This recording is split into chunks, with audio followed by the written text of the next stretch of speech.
With HS201, I want to go over Tartaria, the MudFloods, and the Millennial Kingdom. I have a very unique theology, so I don't discuss it too much with other people. I'm a full preterist. So what that means is I believe the Millennial Kingdom already happened.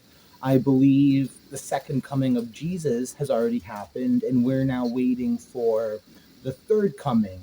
I believe it's the Great White Seal of Judgment, but I could be fuzzy. Now, I did all of my Mud Flood Tartaria studying 2 years ago, and I have a whole bunch of textbooks, well, not textbooks, sorry, notebooks where I was studying all this, and it's a lot of it that I want to try bringing up. So there's a sheet that I'm going to make publicly available. With 70 AD, that is when I believe Revelation 24 happened, when Satan became bound and we had the millennial kingdom for that 1,000 years.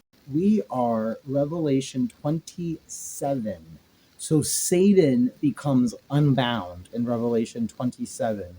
So now, when the 1,000 years have expired, Satan will be released from his prison. That is the timeline that we are in now. The 1,000 years of the millennial kingdom is over, and we are living now in Satan's timeline.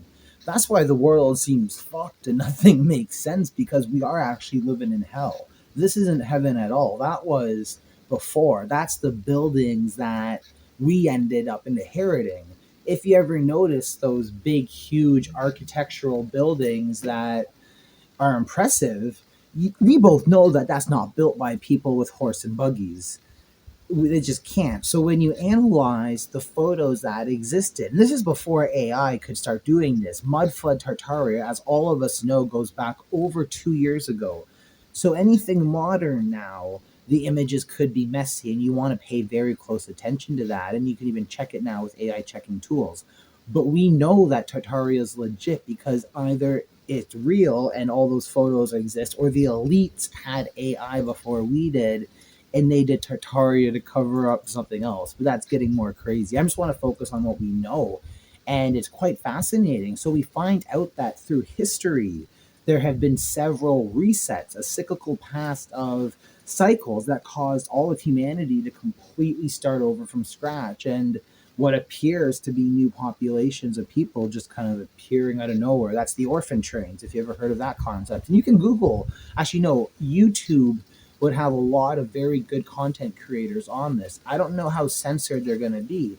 So I'm going to put together a playlist actually on my YouTube channel called HS201 Tartaria, whatever. We can go over all the people who make this content. There's a ton of people. John Levy, for example, rings a bell. But people go over this from the esoteric standpoint.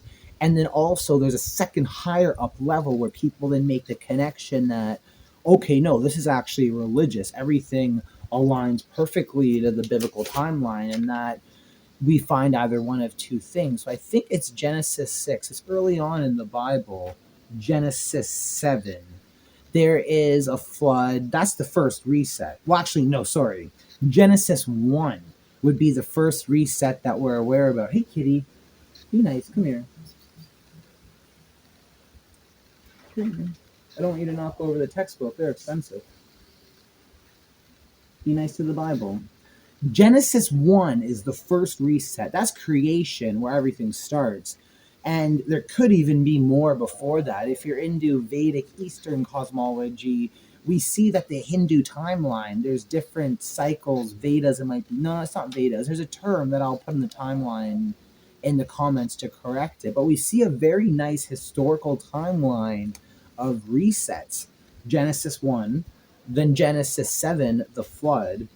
We see a whole bunch of other ones, and even very recently, historically, we can see kind of what we would call the mud flood. The most recent timeline going back 200 to 500 years ago, where we see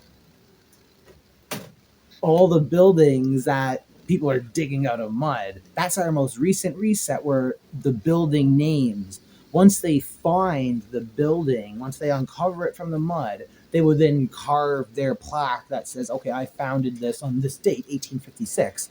They didn't actually build it. That's when they were founded. So the words they use are actually funny because they're all in on it, and it's a big ha ha to us. It's not really a secret. It's right in our face. Oh, this is raining. This is actually nice. Oh, life's good in our beautiful flat earth, isn't it, kitty? Which one's this? Yeah, this is Ginger. She has a little scar up here. Hey there.